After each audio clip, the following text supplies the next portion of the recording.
안녕하세요. 오유경입니다. 모든 책은 빛이다. 다만 그 빛의 밝기는 읽는 사람이 발견하는 만큼 밝아질 수 있다. 결국 독자에 따라서 그것은 빛나는 태양일 수도 암흑일 수도 있다.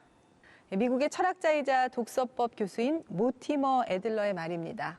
똑같은 책이라도 읽는 사람에 따라서 달라진다는 얘기인데요. 천천히 책을 읽으면서 그 속에 숨어져 있는 의미 곱씹어보는 그런 시간 가져보시면 어떨까요? 오늘 인생 책방의 주인공 화면으로 먼저 만나보시겠습니다.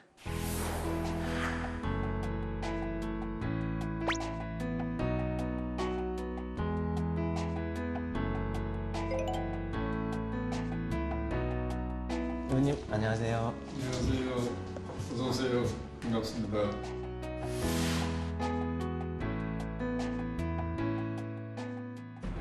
(1982년) 서강대 경영학과 교수로 주류 경제학자의 길을 걸어온 최운열 의원. 한국은행 금융통화위원, 한국증권연구원장, 한국증권학회장 등을 역임한 명실상부 대한민국 금융전문가다. 제20대 국회 비례의원으로 국회에 입성. 미스터 브레이크라 불리며 정책 현안에 대해 가감없이 쓴소리를 해왔는데 대한민국 경제 성장을 위해 평생을 노력해온 최운열 의원의 인생책은 무엇일까? 보통 사람들의 전쟁이라는 책인데요. 4차 산업혁명의 기술의 혁명이 생각보다 더 빨리 오기 때문에 우리나라 고용 구조에도 큰 변화가 올 것 같고, 그래서 아마 청년 실업 문제가 굉장히 심각하게 대두되기 때문에 언젠가는 우리도 기본소득에 대한 필요성이 제기되리라는 예상을 가지고 어떤 차에 이제 이런 책을 한 6개월 전에 접하게 돼서 읽어보니까 코로나19 사태가 의외로 우리 사회의 필요성을 절감하는 국민들 수가 빨리 나타날 것 같아요. 재난 기본소득이라는 용어로 이미 그게 우리 앞에 지금 아주 바로 앞에 다가선 것 같습니다. 현실적으로. 그건 내가 이제 지난 3, 40년 동안 있었던 배경이 이런 책을 이제 소개하고 싶은 원인이 된 것 같습니다. 최운열 의원의 인생책, 보통 사람들의 전쟁을 만나보자. 정치인의 삶과 발자취를 책을 통해 이야기하는 시간, 오유경의 인생 책방. 더불어민주당의 최운열 의원이 오셨습니다. 어서 오세요. 안녕하세요. 네, 이렇게 와주셔서 감사합니다. 네. 그리고 최운열 의원님과 함께 오늘의 인생책에 대해서 논의하실 분 랩 2050의 이원재 대표 자리하셨습니다. 어서 오세요. 네, 안녕하세요. 네. 반갑습니다. 그리고 저희 인생책방의 가족입니다. 허희문학평론가 오셨습니다. 어서 오세요. 네, 안녕하세요. 네. 지난 4년간 의정 생활을 좀 돌이켜 보시면 감회가 어떠십니까? 제가 학교에서 33년간 공직하고 2015년에 정년퇴직을 하면서 우리 학생들한테 한 고별 강연의 제목이 주류학자의 참여력이었습니다. 저도 이제 주류학자로서 성장 재원이 없는 한국에서 어떻게 가능한 빠른 시일 내에 경제가 어느 정도 수준까지 올릴 수 있겠는가. 그러려면 그 재원을 분산시켜서는 그 효과가 미미하기 때문에 가능한 하면 집중적으로 투자해야 된다. 그게 이제 대기업 성장 논리입니다. 네. 그런 걸 위해서 저도 뭐 법인세는 가능하면 낮춰라, 금리는 낮춰라, 뭐 이런 주장을 많이 했던 사람인데 예. 그걸로 인해서 이제 우리 경제가 뭐 1인당 GDP가 3만 불까지 성장을 했잖아요. 근데 제가 정년퇴직할 때쯤 되니까 사회적인 이 양극화 문제가 심각해져 가지고 우리 학생들마저도 졸업하고 취직이 안 되는 상황을 보면서 저도 굉장히 가슴이 아프고 얘들은 너무나 미안하구나. 그래서 제가 그런 이제 고별 강연 제목을 했는데 나는 이제 앞으로 이런 사회의 양극화 문제라든지 청년 일자리 문제 해결을 위해서 할 수 있는 일이 있다면 퍼블릭 서비스를 하면서 내가 제2의 인생을 살고 싶다. 네. 그런데 의외로 그런 기회가 저한테 주어져서 예. 지난 4년 동안 나름대로 최선을 다한 기간이 아니었나. 저도 뭐 좀 아쉽기는 아쉬워요. 예. 제가 법안이 발의되어 있는데 이제 국회 통과 못되고 그만둔 법안도 꽤 많고 그래서 예. 제 전문성이라든지 이런 게 필요한 곳이 있다면 언제 어느 곳에서든지 예.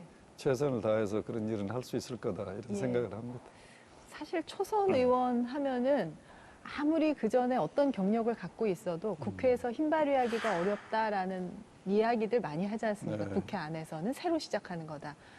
의원님은 그렇지 않으셨던 것 같아요. 저는 제 명함에 당명을 박지를 않았습니다. 그게 희한합니다. 예, 그 이유가 예.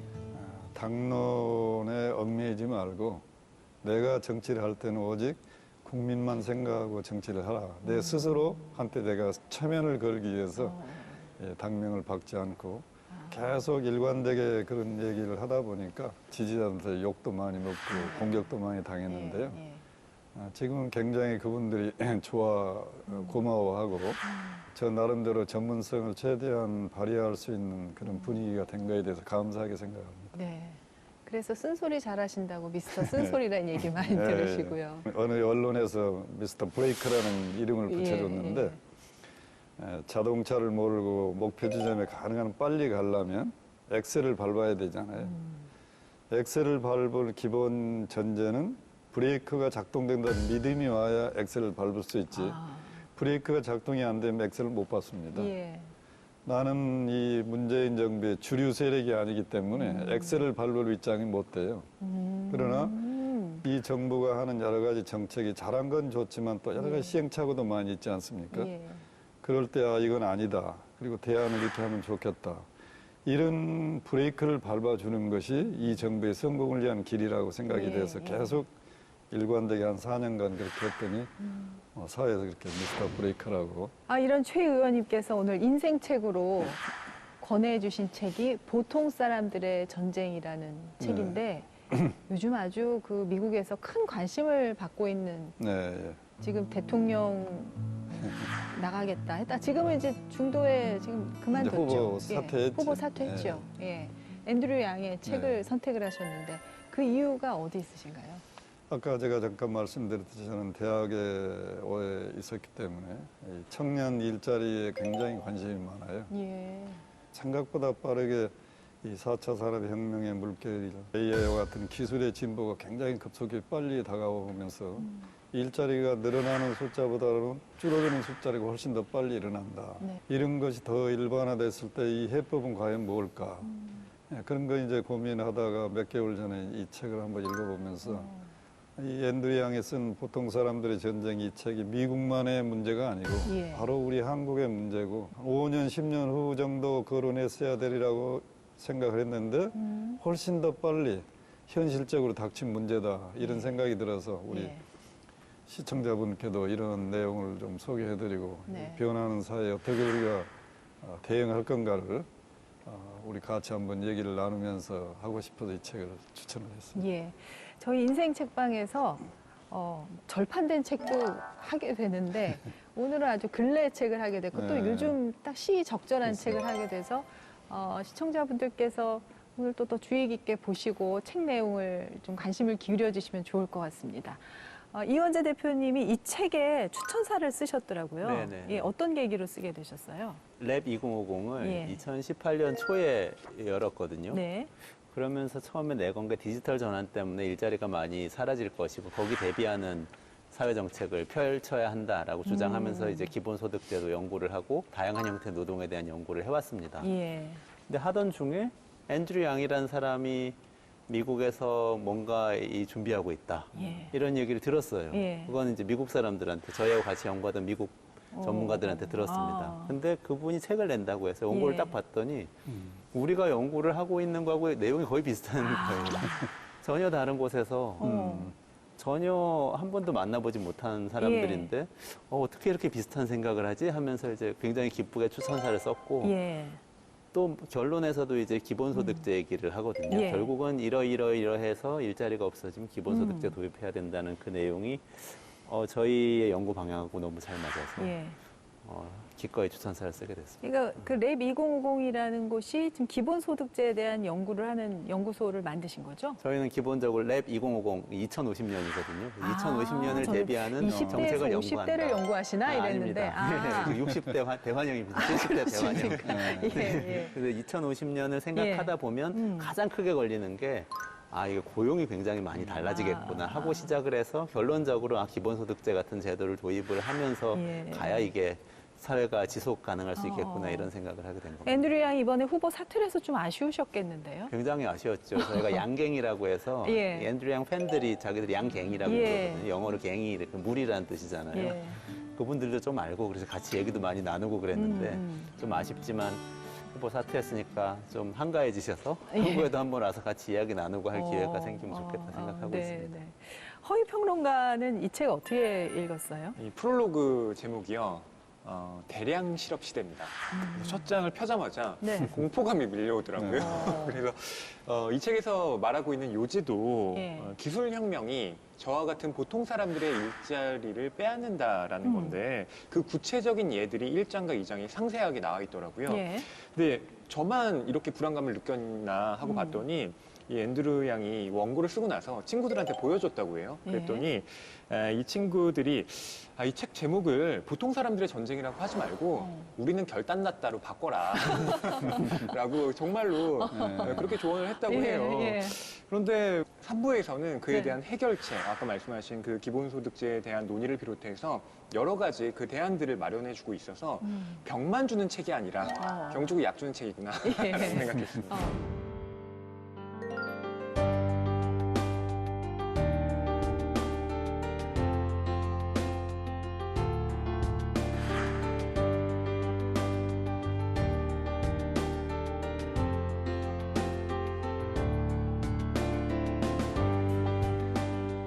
여기에는 미국 상황에 대한 예가 많이 나옵니다. 네. 미국이 지금 일자리 상황이 어떤지, 실업 상황이 어떤지 각 주마다의 이야기들이 많이 나오는데 그 미국 얘기만은 아닌 거죠. 우리나라 우리나라도. 이 얘기로 지금 현재가 되고 있습니다. 예. 우리도 뭐 군산이라든지 울산이나 거제 같은 데 가면 예. 군산에 저 자동차 공장이 셧다운되고 거제 또 중공업이 문제가 생기고 하니까 그 실업 문제 또 거기에 연관돼서 먹고 살아왔던 많은 일자리들이 지금 아주 없어지는 미국만의 문제가 아니라 우리의 현재 문제다 바로 이게 그렇게 느껴져요. 이 대표님 지금 여기에서 보통 사람들이라는 존재는 어떻게 규정을 해야 되는 거예요? 범위가? 이 책에서는 이렇게 얘기해요. 미국에서 보통 사람들이라는 사람들은 전문대를 다니거나 아니면 전문대가 이제 커뮤니티 칼리지죠. 미국 영어로 하면은. 우리도 따지면 전문대보다는 약간 수준이 낮다고 봐도 될 것 같아요. 완전히 예. 직업학교. 예. 우리는 그래도 전문대도 요즘은 굉장히 전문적인 내용을 가르치기도 하죠. 그런 게 다니거나 아니면 대학을 가지 못했거나 그리고 대충 순자산이 한 3만 6천 불 정도 된다고 그러니까 우리 돈으로는 한 4천만 원에서 4,500만 원 정도 사이를 갖고 있는 그런 성인, 이 보통 사람이라고 얘기를 합니다. 그게 중간층을 얘기하는 거죠. 그러니까 평균이 그러니까 아닌 중간 평균이 계층. 아니고 인구를 한 줄로 세웠을 때 가운데 딱 가운데 있는 있는 사람이 정도 사람은 지금 말씀하신 그렇죠. 계층이죠. 그러면서 이 앤드류 양이 딱 전국을 찌른 얘기를 하는데 이 예. 책을 읽고 있는 당신은 그런 사람일 리가 없다. 당신은 그거보다 소득이 훨씬 많을 것이고 당신은 분명히 대학 이상을 졸업한 사람일 것이고 이런 얘기를 막 하거든요. 그러면서 당신은 만나는 사람들 중에는 아마 이런 보통 사람이 없을 거다. 이런 얘기를 해요. 그걸 보면서 저도 이제 뜨끔했는데 왜냐하면 한국의 보통 사람은 예. 소득으로 따지면은 성인 그 가구로 해서 우리나라 기준 중위 소득이라는 게 있습니다. 그거 기준으로 얘기를 하자면 4인 가구의 경우에 한 450만 원에서 500만 원 중간 정도라고 중간. 볼 수가 있는데 둘로 나누면은 만약에 맞벌이라고 그러면 한 200만 원, 300만 원 정도 되는 거잖아요. 네.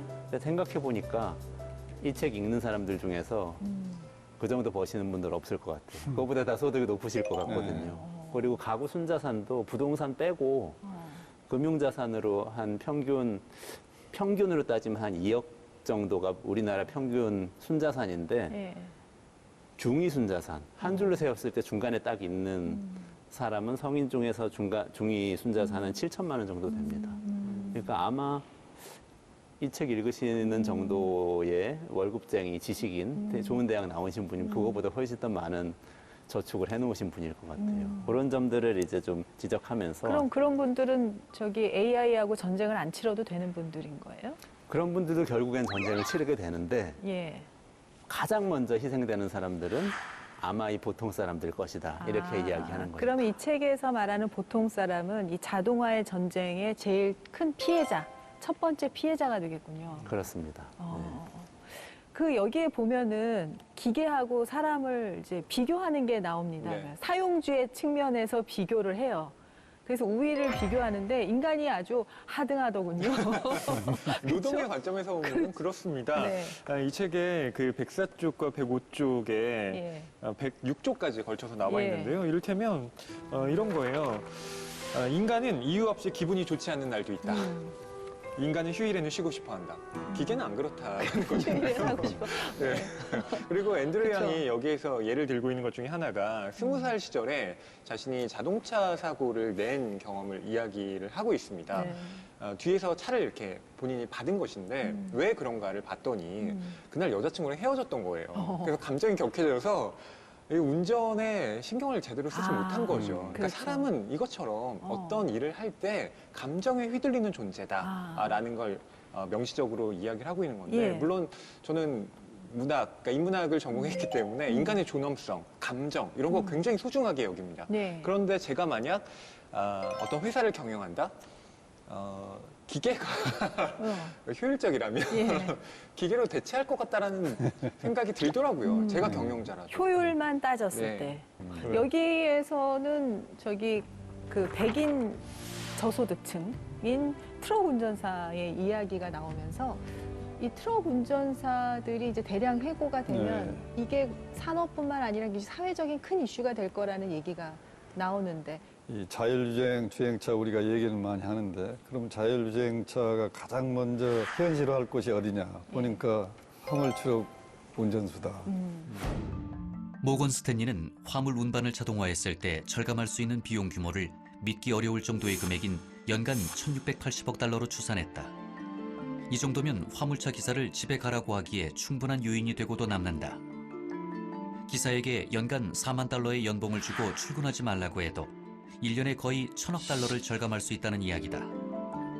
자율주행 트럭을 도입하면 수백억 달러를 절감하는 경제적 효과 외에도 수천 명의 생명을 구할 수 있다는 장점도 있다. 전미 도로교통안전국에 따르면 2014년 미국에서 대형 트럭과 관련된 사고의 원인 중 90% 이상이 일정 부분은 운전자 과실이었다. 화물차 기사가 미국의 지역 경제에 얼마나 중요한 역할을 하는지 아무리 과장해도 지나치지 않다. 화물자동차 휴게소, 식당, 모텔 등에서 화물차 기사의 요구를 충족하기 위해 일하는 사람은 720만 명에 이른다. 매일 수천 명의 화물차 기사가 지나다니지 않으면 수십만 명이 추가로 일자리를 잃는 것에 더하여 존재 목적을 잃을 위기에 처할 마을도 적지 않을 것이다. 예를 들어 네브래스카주의 경우 근로자 12명 중 1명꼴인 6만 3천 명이 화물차와 관련된 산업에 종사한다. 화물차 기사의 실직은 가장 극적이고 눈에 띄는 자동화와 인간 노동자 간의 전쟁터가 될 것이다. 자동화가 되면 거의 1,100만 명 가까운 일자리가 없어지는데 그렇네요. 그럼 화물 운전수들은 되게 고졸 이하의 학력이기 때문에 이 사람들 재교육을 시켜도 다른 직업으로 전업이 좀 불가능한 이 사람이 그럼 우리 사회 국민으로서 살게는 해줘야 될 텐데 예. 어떻게 할 거냐. 예. 이분들을 분석하다 보니까 최소한 뭐 기본소득을 제공하지 않으면 유지가 안 된다. 그래서 이제 이분이 그런 사례를 아주 실감나게 들었더라고요. 만약에 우리나라에서 이런 자동화가 벌어졌을 때 미국의 트럭 운전사 같은 계층은 어떤 직업이 될까요? 혹시 그런 게 있습니까? 그런 게 이제 막막하죠, 우리도. 예. 그래서 지난번에 우리 이제 타다 사건이 있었잖아요. 예. 저는 국회에서 제가 우리 당에서 유일하게 반대를 했습니다. 그 법 통과에. 왜냐하면 기술의 진보는 막을 수는 없고 예. 밀려오는 물결이기 때문에 예. 기술의 진보로 인해서 피해자는 나타나게 돼 있고 그 피해자는 어떻게 할 거냐. 그 피해 구제는 정부가 책임지고 사회 안전망을 구축하든지 기술의 진보로 인해서 혜택 보는 섹터가 퍼블릭 펀드를 조성한다든지 세금을 더 많이 내가지고 혜택을 찾는 것이 상생이지. 예. 택시 운전수들의 문제가 생긴다고 이걸 막아버리면 누구를 위해서도 바람직하지 않아요. 우리나라도 지금 실제 이제 경험을 하고 있는데 예. 택시 운전하신 분들이 이걸 그만뒀을 때 어떻게 할 건가. 사실 이제 여기 우리도 재교육을 통해서 다른 직업으로 이제 전환하기가 굉장히 어려운 그런 부분이 많지. 보통 이제 탁상공론으로 생각할 때는 실업자를 재교육해서 뭔가 다른 일자리로 할 수 있다라는 아이디어를 내기가 좋지 않습니까? 4차 산업혁명이 현저화되기 전에는 그런 식으로 풀었습니다. 그렇죠. 예. 그런데 이제 기술의 진보가 되다 보니까 그게 안 됩니다. 안 되는 거죠. 예. 이제는 이직을 교육을 시켜서 이직시킨다는 게 어려운 예. 이 책에서도 이제 그 부분을 지적하고 있고요. 그렇죠. 예. 그러니까 저희 랩2050에서 그 부분을 좀 연구를 했던 게 있어서 예. 말씀드리고 싶은데요. 예. 뭐 군산이라든지 거제 통영 뭐 그런 제조업 중심의 도시들에서 실제 이미 제조업 위기가 시작된 건 몇 년 전부터잖아요. 네. 쭉 진행되어 온 과정이 어떻게 되고 있는지 추적하는 연구조사를 좀 했었습니다. 예. 예를 들면 군산에 갔었어요. 군산에서 GM 대우 군산 공장 이제 문을 닫았지 네. 않습니까? 문 닫고 나서 벌어진 일이 어떤 거냐면 여기 있는 분들이 일단 일자리를 다 잃었어요. 그리고 이 일자리 잃는 순서가 있습니다. 네. 하청의 하청업체부터 일자리가 없어져요. 그리고 하청업체로 오고 그다음에 본사 비정규직이 먼저 나가게 되고 본사 정규직이 그다음에 나갑니다. 정부에서 여러 대책을 얘기를 해요. 네. 근데 대책의 핵심은 자동차 공장에 다니던 사람이기 때문에 다시 훈련해서 직업훈련 프로그램 들어와서 훈련받아서 다른 자동차 공장을 가라 그러는 거예요. 갈 데가 없습니다. 왜냐하면 제조업 자체가 위기이기 때문에 일자리가 다 없는 거죠. 네. 그래서 이분들이 대부분 당구장을 차리거나 프랜차이즈 음식점을 하거나 이렇게 가십니다. 그 지역에서 자영업 이미 포화 상태인데 거기 들어가서 장사를 또 처음 하는 장사를 시작하니까 바로 장사가 안 되는 거예요. 거기다가 다들 실업을 했으니 구매력은 없어진 상황에서 그렇죠. 네. 그동안 또 투자하셔갖고 이름 벌려놓으면 그동안 벌어놓은 것도 까먹고. 까먹는 거죠. 근데 화물 트럭 기사만 해도 블루칼라지 않습니까?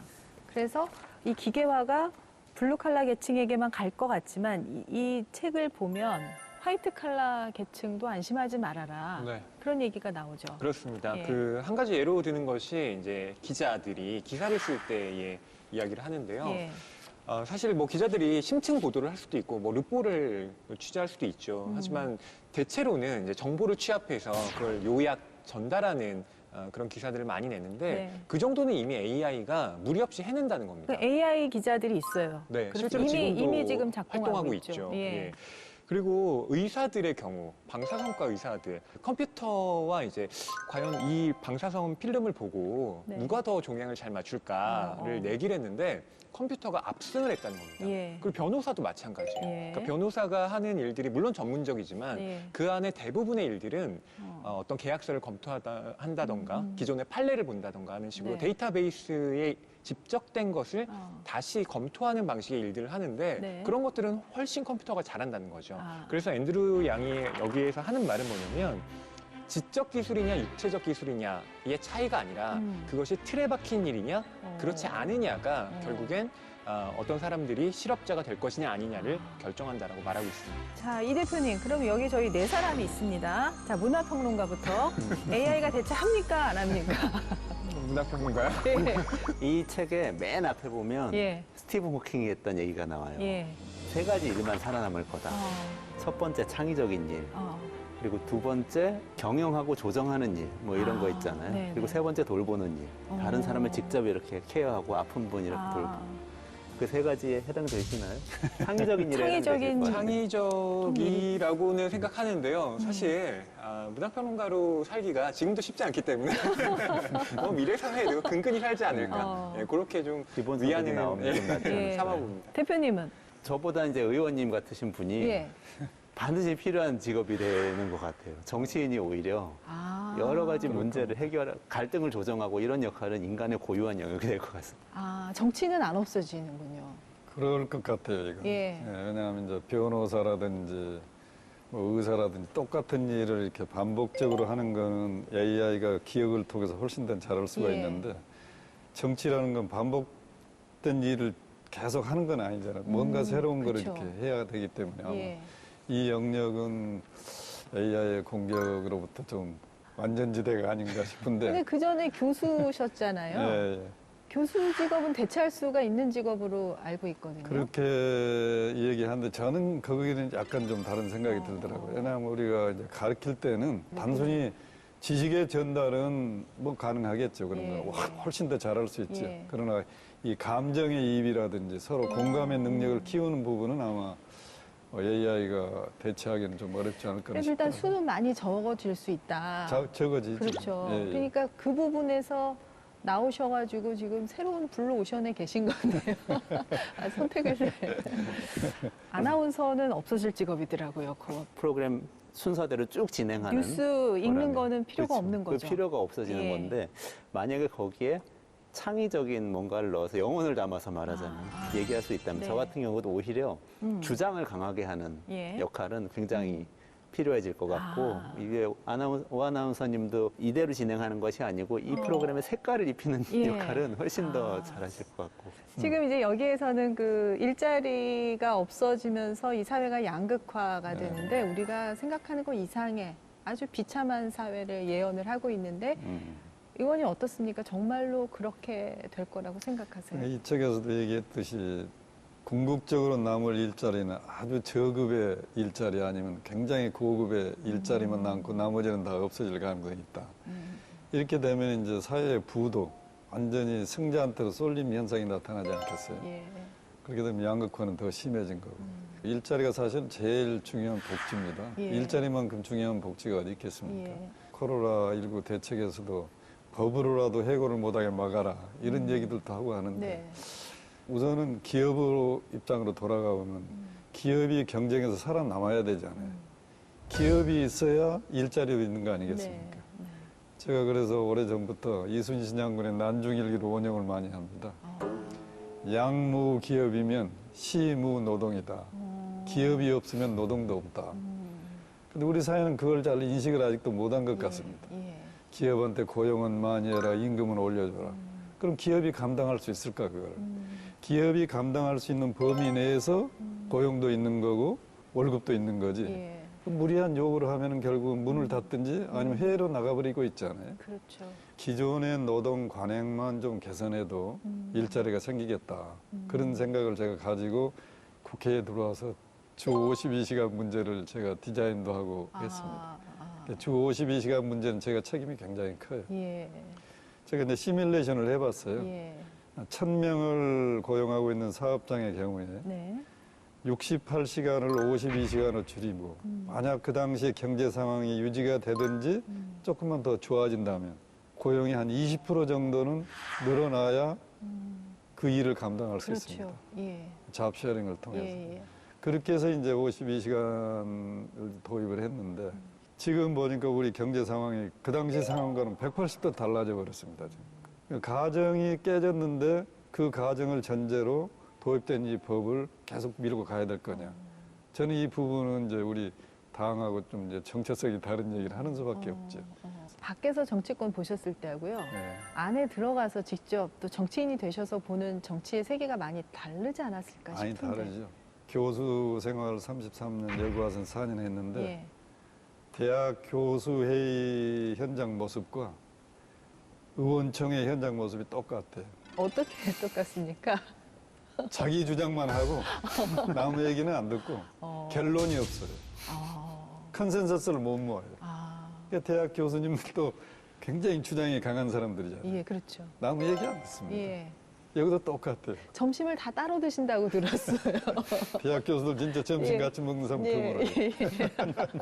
아니 근데 그게 국회 안에서는 다 따로 얘기하시는 분들이 어떻게 또 당론이 있을 때는 다 또 똑같은 의견으로. 그러니까 거기서 이제 당론과 다른 얘기를 할 때는 상당히 좀 입장이 어렵기는 해도 예. 그래도 그분들도 다 이해를 하시고요. 제가 이런 소리 하면 나중에 저 찾아와서요. 고맙다고 그럽니다. 대신 얘기해줘서. 그런 역할을 하셨군요, 네. 안에서. 예. 대표님 어떻습니까? 이제 공동체가 붕괴된다.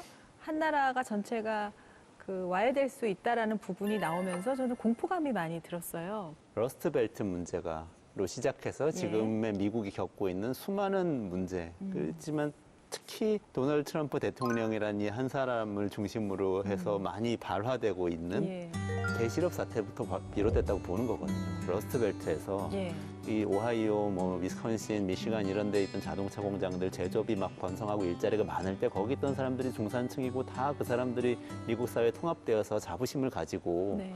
이렇게 살아왔었는데 어느 순간에 여기 일자리가 싹 없어지면서 이 사람들이 빈곤층이 되고 가정이 파탄나고 이러니까 이게 왜 그렇지? 하고 생각하다 보니까 이거 분명 중국 때문이야. 중국으로 네. 공장에 갔잖아. 이렇게 예, 생각하거나 예. 멕시코 사람들 때문에 멕시코 사람들 들어와서 우리 일자리 뺏어갔거나 그렇죠. 이렇게 생각하거나 예. 하면서 분노가 막 생기고 인종주의적이 되고 이제 또 인종주의적인 성향이 강한 사람을 정치 지도자로 선출하고 이런 게 이제 예. 된다는 거거든요. 예. 그렇게 되면 또 정치 안에서도 여당과 야당 사이에 도저히 대화할 수 없는 벽이 생겨버리고 이렇게 됐다는 거라서 사실 요 일자리와 계층이 격차가 커지는 이 문제가 결국에는 국가가 분열되고 위기를 맞는 거기까지 왔다고 잘 이야기를 하고 있는 것 거기다가 같습니다. 일자리라는 게 뭐 생계의 문제이기도 하지만 사람이 그 인간으로서의 어떤 일을 한다는 게 본능이기도 하고 인간의 성취라든가 라이프에도 굉장히 많이 영향을 미치는 거라는 얘기가 나오더라고요. 일의 성격을 그렇죠. 규정하면서. 네, 맞습니다. 예. 허위평론가 여기서 이제 사회 불안까지 온다고 하면서 예. 피터 터친 교수의 불화의 시대에 대한 이야기가 나오잖아요. 그러니까 이 피터 터친의 이 불화의 시대라고 하는 이 책의 요점은 한마디로 얘기하면 달도 차면 기운다는 겁니다. 그러니까 문명사의 역사 발전을 좀 들여다보면서 네. 그게 발전만 있는 것이 아니라 반드시 쇠퇴도 있다는 일정한 주기를 반복한다라는 것인데요. 네. 통합과 번영의 시기가 끝나면 반드시 불공정의 시기가 찾아오고 또 그것이 빈곤과 정치적인 문제로 비화된다라고 말하고 있는데 네. 실제로 현재의 미국이 바로 그러한 불공정의 시기를 겪고 있는 거라고 언급을 하고 있는 겁니다. 예. 그래서 지금의 미국 상황은 어떻게 보면 프랑스 혁명 이전의 상황과 매우 흡사하다라고 말을 합니다. 이현재 대표님께서 말씀하신 것처럼 그것이 지금 가시적으로 나타나고 있는 인종 갈등, 젠더 갈등도 실은 이러한 그 불공정의 시기와 겹쳐 있다고 볼 수가 있습니다. 네. 우리나라 같은 경우에는 미국처럼 복잡하지는 않잖아요. 그렇습니다. 하지만 젊은 세대와 나이 든 세대의 좀 갈등으로 나타나는 양상도 있는 것 같은데. 우리가 고령화 사회를 생각하면 정년의 문제를 다룰 수밖에 없을 것 같아요. 지금 뭐 60세다 하지만 그냥 정년 연장이라는 게 현실적으로 다가오는데 예. 한편 생각하면 정년 연장을 하게 되면 새로운 일자리는 또 안 생기잖아요. 그렇죠. 청년 실업 문제. 예. 그래서 이걸 두 개 같이 푸는 방법이 정년 연장으로 가되 임금 피크제 같은 걸 도입을 해서 예. 기업으로 하여금 정년장을 하면서 새로운 일자리를 만들게 해줘야 되는데 지난 19대 국회에서 정년 연장만 법으로 해놓고 임금 피크제를 노사 자율에 맡겨버렸어요. 그러니까 기업에서 노조가 동의를 해주지 않기 때문에 청년 일자리는 갈수록 더 준다. 예. 우리 사회는 이제 구조조정하면 일단 사람을 해고하는 걸 먼저 생각합니다. 예. 근데 실업이 이렇게 심각한 상태에서는 저희가 4년 전부터 주장한 내용 중에 하나가 인력 구조조정 대신에 임금 구조조정을 통해서 인력 구조조정을 최소화하자. 또 하나는 이제 정규직과 비정규직의 차이가 또 너무 심하잖아요. 예. 이 문제가 해결이 되지 않으면 내수도 활성화 안 되잖아요.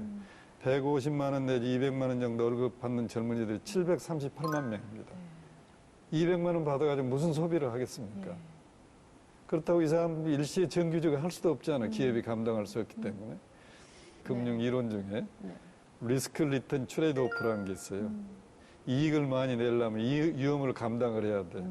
위험도 감당하지 않고 이익 많이 내려는 심보는 좋지 않은 심보지. 예. 예. 예. 그래서 그거를 노동시장에 응용을 해보니까 직무 분석이 100%만 잘 돼 있다면 똑같은 일을 정규직이 할 때 비정규직이 할 때 누구 월급이 많아야 되겠습니까? 우리 오유경 씨. 같아야겠죠. 뭐 똑같은 일을 한다면. 똑같은 일을 하는데 한 예. 사람은 정규직, 예. 자업이 안정성이 있어요. 예. 한 사람은 자업이 불안해. 아, 그럴 누구 경우 월급이 비정규직에 좀 더 비정규직 위험 월급 수당을 많아야 줘야 되는 되겠군요. 그게 예. 시장 원리입니다. 아, 그래서 정규직 월급과 비정규직 월급을 차등화둬서 이런 시스템이 동일 노동 공정임금 체계예요. 저희의 기존 발상을 그냥 깨버리시네요. 완전히 깨야지. 예. 제가 해법이 되겠습니다. 예. 4년 동안 주창하고 대정부 질문 때 총리, 한교안 대표가 총리로 있을 때 일문일답을 통해서 이런 대화까지 다 했습니다. 그런데 우리 사회가 아직 그걸 수용을 못하고. 예. 지금 이제 의원님이 굉장히 좋은 아이디어를 얘기를 하셨는데 이런 고민조차도 어떻게 보면은 배부른 고민일 수 있고 행복한 고민이다. 네. 앞으로는 일자리가 맞습니다. 아예 그런 예, 고민할 예. 일자리도 없다는 거 아니에요? 그래서 이제 여기서 정말 이제 뜨거운 감자가 나오는데 보편적 기본 소득이라는 게 나옵니다. 앤드류 양은 프리덤 디비던드, 예. 자유배당이라고 예. 이야기를 합니다. 모든 사람에게 조건 없이 일정한 액수의 현금을 국가가 직접 정기적으로 지급하는 제도를 도입해야 한다. 네. 여기서 프리덤 디비던드라고 그랬고 대선 캠페인 하면서는 그거를 테크 체크라고 이야기를 네. 했습니다. 테크 체크라는 거 기술 수표라는 뜻이잖아요. 예를 들면 아마존이라든지 마이크로소프트라든지 뭐 그 구글이라든지 이런 기업들이 굉장히 많은 데이터를 활용해서 굉장히 많은 돈을 벌고 있는데 사실 옛날의 대기업들에 비하면 고용은 거의 안 하거든요. 예를 들면 GM과 구글을 비교하면 예. 정말 몇천 배, 몇만 배 차이가 날 정도로 예. 고용을 적게 하고 그리고 그 사람들을 뭐 평생 동안 고용한 것도 아니고 네. 그렇습니다. 그럼 이들이 벌고 있는 이 많은 돈은 어떻게 하냐? 그건 세금으로 걷어서 나눠야 된다. 예. 왜냐하면 보통 사람들이 응당 가져야 했을 그 일자리들을 저들은 만들지 않았는데 네. 부는 많이 누리고 있으니까 예. 이걸 나눠주면은 문제 해결된다. 그러면서 이런 기술 기업들로부터 부가가치세를 걷는 방식으로 미국엔 부가가치세가 없습니다. 없더라고요. 네, 그것도 한국에 이번에 있는데 처음 알았습니다. 예. 그 방법으로 어. 보편적 기본소득 재원을 마련해서 모두 나눠주자 이렇게 얘기를 합니다. 저도 한 3, 4년 전에 우리 이원재 대표가 처음에 우리나라 주창할 때만 해도 무슨 소리냐. 이 세상에 공짜가 어디 있느냐. 예. 네? 이제 제가 4차 산업혁명 특위 활동을 하면서 이 기술의 진보라는 게 우리가 생각한 것보다 훨씬 더 빨리 오고 있구나. 새로운 일자리가 생기는 수보다 잃어버린 일자리가 훨씬 많아지면 이 사회 문제를 어떻게 해결할까? 국가가 국민을 위해서 한 역할은 뭐 해야 될까? 특히 이제 이번 코로나19 사태를 겪으면서 이거는 정말로 현실적으로 닥친 문제구나. 코로나 사태가 경제에 주는 충격이 아직 나타나지 않고 있습니다. 사실. 예. 머지않아 나타나면 아마 실업이 본물처럼 쏟아질 겁니다. 지금 안 나타나고 안 있죠. 나타난 겁니다. 그러니까 지금은 이제 뭐 소비가 좀 위축이 되고 예. 기업의 매출이 좀 줄었네 하지만 예. 이게 한 달, 두 달 가보십시오. 자동차 공장 미국은 다 셧다운하고 독일 자동차가 다 셧다운했잖아요. 우리는 아직도 좀 돌아가지.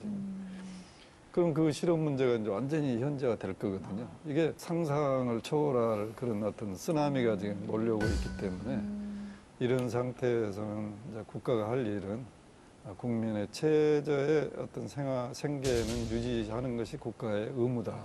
그렇다고 보면 굉장히 빨리 이 기본소득의 문제가 우리 현안으로 지금 닥쳐오고 있다. 네. 그렇게 많이 느껴져요. 예. 그러니까 딴짓을 전혀 할 수 없게 오직 먹고 사는 문제에 급급하게 되면 한 사람은 아무 생각도 못 하게 됩니다. 예. 그리고 굉장히 좀 편협해지고 예. 예, 오직 남은 살아남아야 한다라는 적자생존의 그런 인식에서 빠져나올 수가 없죠. 근데 예.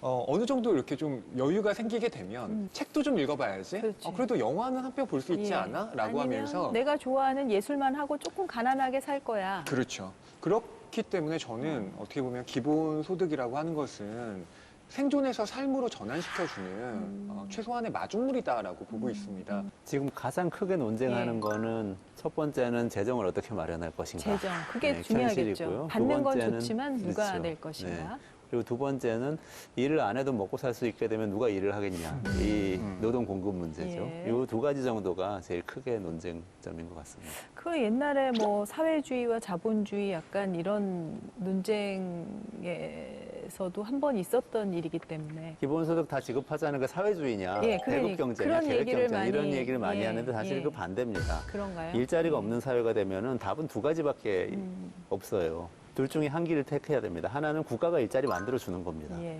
그리고 계획해서 물건을 뭐 여기서 식료품은 이쪽에서 이만큼 생산하고 뭐 철강은 이쪽에서 저만큼 생산 이걸 다 계획해서 배정하는 게 기본적으로 그런가요? 사회주의 예. 계획 경제고 예, 예. 자본주의는 시장에 그냥 맡겨놓는 건데 시장에 맡겨놓는 것의 전제는 국민들이 소비자들이 구매력이 있어 돈이 있어서 고용이 돼서 월급을 받아서 소비를 하면 이제 시장에서 기업들이 그 돈을 노리고 투자를 하고 고용을 창출하지 않냐 이런 건데 예. 고용을 창출 안 하는 시대가 오면 기본소득을 그냥 국가가 지급해야 이 시장이 돌아갈 수 있다 이런 자본주의적인 발상이죠. 부자는 안 줘도 되지 않습니까? 부자를 안 주는데 들이는 행정 비용이 예. 더 크다고 보는 거죠. 예. 그리고 부자는 결과적으로는 기본소득을 받아서 그걸 다시 세금으로 납부하도록 적절하게 과세를 하면 되니까 결과적으로는 어려운 분들에게 도움이 되면서도 행정적으로 너무 복잡하지 않게 지급할 수 있는 방법이다. 이게 기본소득의 그게 정신이죠. 이제 지금 앤드류 양의 얘기이기도 좀, 하고 그렇죠. 지금 랩 2050에서 네네. 조사한 바에 따르면 저희 연구 결과이기도 하고 또 네. 국제 기본소득 연구자들이 또 하는 공통적인 이야기이기도 합니다. 우리나라에선 재원 마련이 가능합니까? 소득세를 가지고 예. 하는 겁니다. 어. 이게 미국하고는 달리 우리는 부가가치세가 이미 있기 때문에 우리 소득세가 워낙 지금 좀 불공정하게 되어 있어요. 초고소득자들은 좀 소득세를 많이 내시지만 그 바로 아래부터 고소득자들 층이 소득세를 너무 안 냅니다. 그 비과세 감면도 너무 많고 그리고 이제 탄로소득도 굉장히 많고 그래서 요즘 세금이 그런 굉장히 것들을 좀 많다고 하시는 분들을 얘기를 많이 들었는데 그렇지 않습니까? 그분들에게 제가 이렇게 여쭤보고 예, 싶어요. 예. 세금 얼마 내세요? 아는 분들 없으실 거예요. 예. 연말정산 다 끝나서 이 국세청에서 날아온 그 자료를 보면 마지막에 나오거든요. 예. 그거 보면은 예. 우리나라에서 일단 세금을 내는 사람 자체가 근로자 중에서 절반 정도밖에 안 됩니다. 지금 현재 우리나라 근로소득자 중에서 거의 40%의 근로소득자가 세금을 1원도 안 냅니다. 그래서 제가 계속 주장하는 개세주의. 개세주의요? 모든 사람은 1원이라도 세금을 낸다. 그게 국민의 도리다. 네, 네. 그 체계만 좀 잘 잡아도 될 것 같고요. 지금 현재 우리 복지제도가 너무 복잡합니다. 예, 2중, 3중으로 지급되는 복지도 있고 그래요. 그렇죠. 이것만 다 정비하고 기본소득으로 단일화만 하면 추가적인 재원 그렇게 많이 필요하지 않고 기본소득 할 수도 있을 것 같아요. 기본소득이 되면 지금 이제 복지제도가 많이 대폭 손질이 돼야 되겠네요. 다 손질해가지고 이거 단일화해야지 기존 거 다 나가고 이거 또 나가고 이거 감당할 수가 없습니다. 제가 정치권에 꼭 하고 싶은 일이 있는데 못하고 가는 게 이제 세정개혁이거든요. 예. 법인세 문제, 소득세 문제, 또 상속세 문제, 부동산 문제. 너무 우리 세금은 그때그때 필요에 따라서 붙이고 빼고 해가지고 아주 뭐 엉망진창입니다. 예. 이것만 제대로 좀 정비를 해도 세수 면에 상당히 좀 효과가 있고요. 세출 구조의 효율성만 높이면 지금 현재 예산의 10%는 세이브 된다고 봐요, 저는.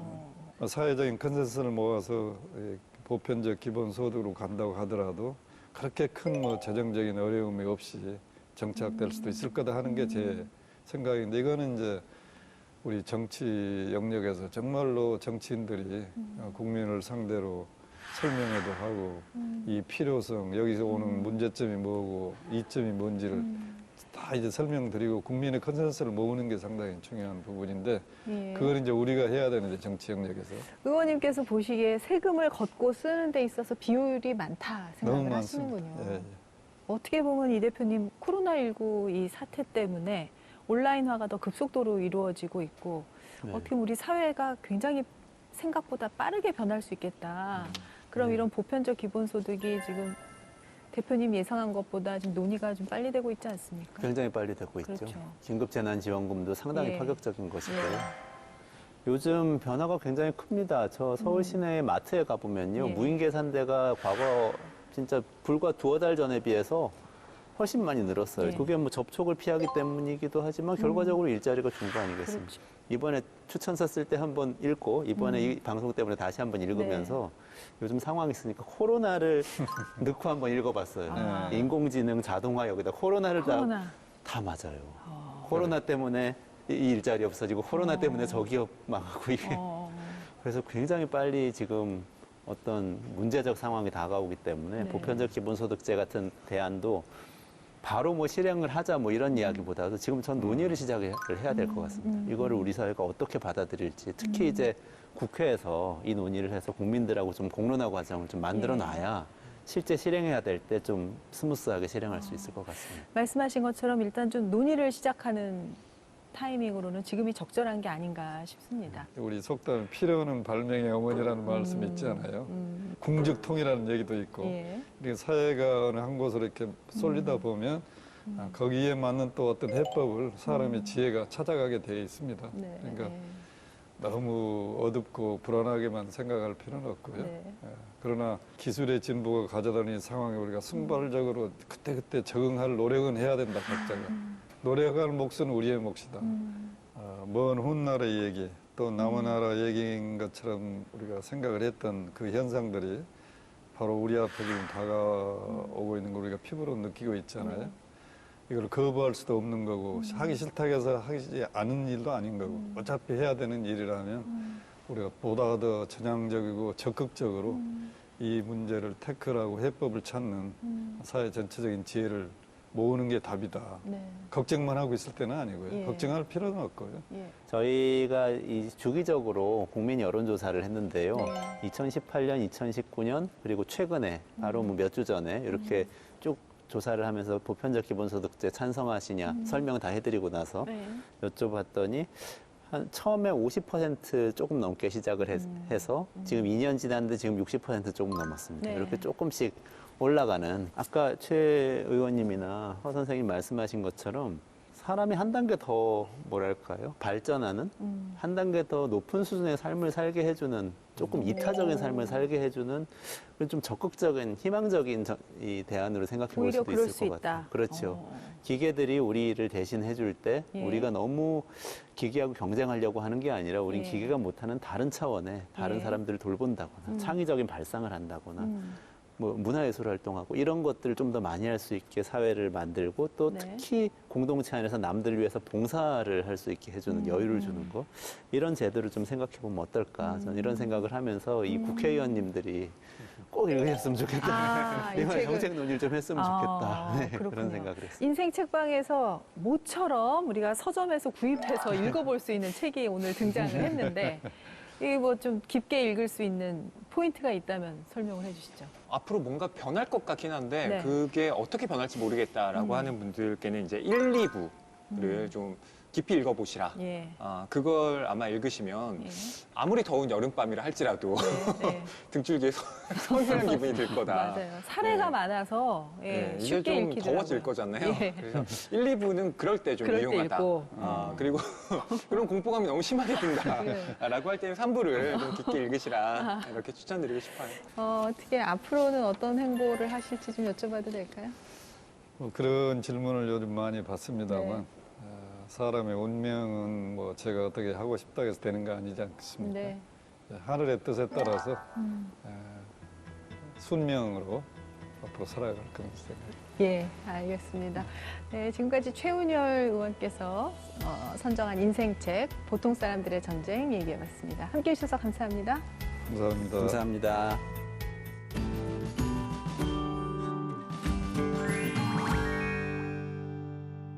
국회 도서관이 추천하는 책들 중에서 오늘 뭐 읽지 제작진이 직접 뽑고 직접 읽어서 소개해드리는 시간 마련했는데요. 저희가 그동안 12회를 지금까지 방송을 했는데요. 정말 열심히 준비했지만 재미가 없다. 무슨 얘기를 하는지 모르겠다. 이런 피드백들을 듣고 저희가 정말 고심 끝에 새롭게 단장을 했습니다. 네, 저희 개편 제가 셀프로 축하해봤고요. 오늘부터 저와 함께 하실 두 분 모셨습니다. 이 PD님, 김 작가님 어서 오세요. 안녕하세요. 네, 안녕하세요. 오늘 뭐 읽지 PD님과 작가님인데요. 지금 뭐 얼굴이 안 나가고 있어요. 왜 이렇게 얼굴을 감추신 거죠? 자, 그러면 본격적으로 책에 대한 이야기 나눠볼게요. PD님 먼저 어떤 책 고르셨어요? 제가 고른 책은 역사의 오른편이라는 책인데요.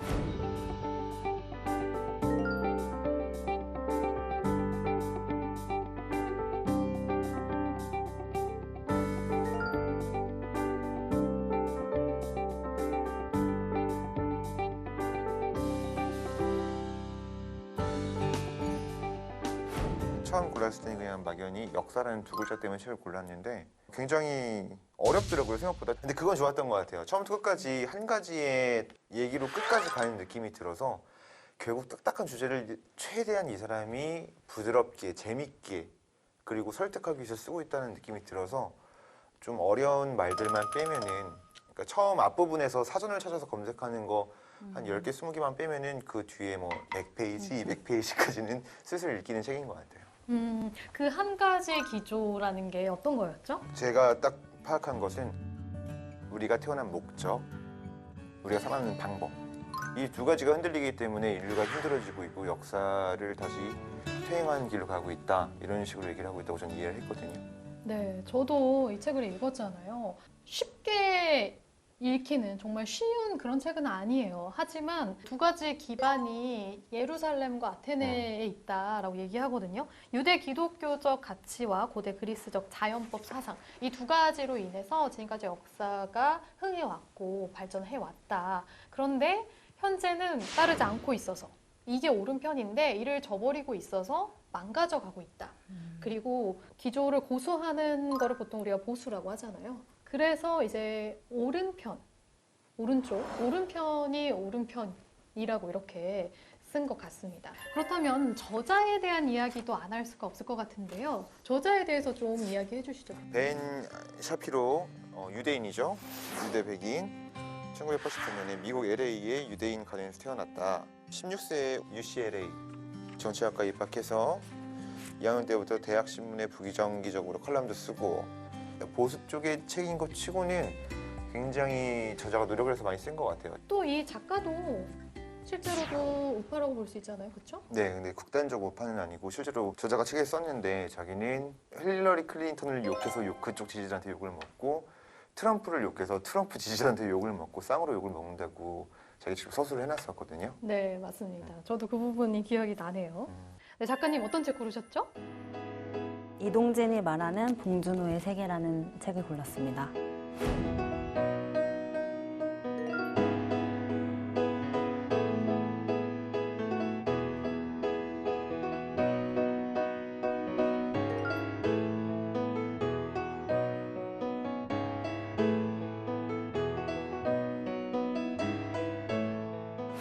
이렇게 봉준호 감독의 7편의 영화와 그다음에 인터뷰가 실려 있는데 저는 그 중에서 아무래도 기생충 부분이 되게 인상 깊었거든요. 작가님께서도 기생충 보셨을 것 같은데. 봤죠, 네. 네, 어떻게 보셨어요? 영화를 보고 책을 보니까. 저는 진짜 몰랐던 사실을 알 수 있었던 부분이 있었는데 다들 이제 모르셨을 거예요. 이제 그 이성균이 이제 그 이정은 아줌마에 대한 이제 얘기를 하는데 그 아주머니가 일은 잘하는데 밥은 2인분씩이나 먹어라는 얘기를 하는데 이성균은 모르고 한 얘기잖아요. 근데 실제로 그 집에 밥이 이제 그 남편이 지하에 살고 있었으니까 실제로 그게 2인분을 먹어라는 게 맞다는 게 봉준호 감독이 또 이 책에서 영화를 하더라고요. 의도적으로 그렇게 쓴 거다.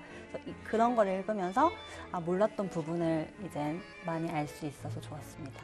7편의 영화 중에 저는 2편을 못 봤는데 제가 못 본 영화 부분을 볼 때는 약간 간접적으로 내가 이 영화에 대해서 유추해 볼 수 있고 생각해 볼 수 있어서 저는 그런 점이 좋았거든요. 작가님이 봤을 때도 7편의 영화를 다 안 보는 사람들이 봐도 재밌게 볼만 하던가요? 제가 본 영화만 봤어요. 몇 편 보셨어요, 여기서? 그래서 한 편 봤어요. 한 편이 봤고, 그 네, 기생충? 그냥 그래서- 이렇게 들고 다니는 시기만? 이런 패션 아이템이잖아요, 네. 선생님. 작가님과 PD님은 이 책을 각각 어떻게 한 줄로 정리할 수 있을까? 한 줄 평이 좀 궁금하거든요.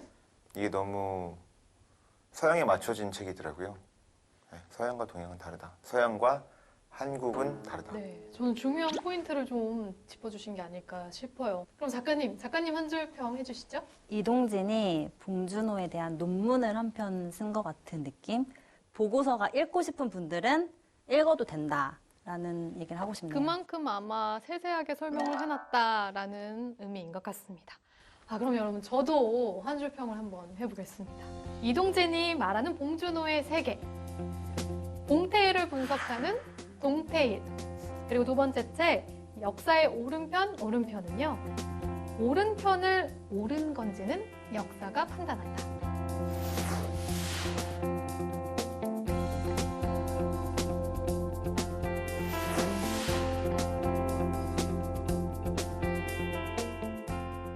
오늘 뭐익지에 대한 고민을 저희가 덜어드렸길 바랍니다. 그럼 저희는 다음 시간에도 재밌고 알찬 책으로 찾아오겠습니다. 오늘 뭐익지? 오늘 이거 읽지.